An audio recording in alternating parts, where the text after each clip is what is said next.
जुमेरात 16 जून 2022 का वजीफ़ा या बासितो 72 मरतबा आपने पढ़ना है। अगर आपका बुर्ज हमल है तो वक्त नोट कर लें।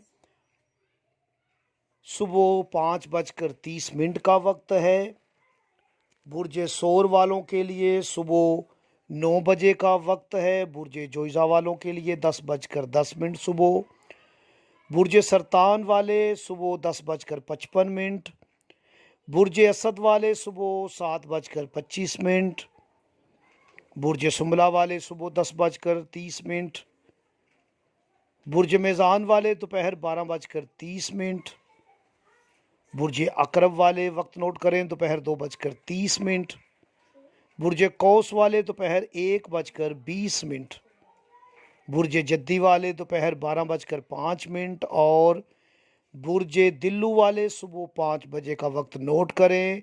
बुर्ज हूत वाले दोपहर 2 बजे टाइम नोट करें।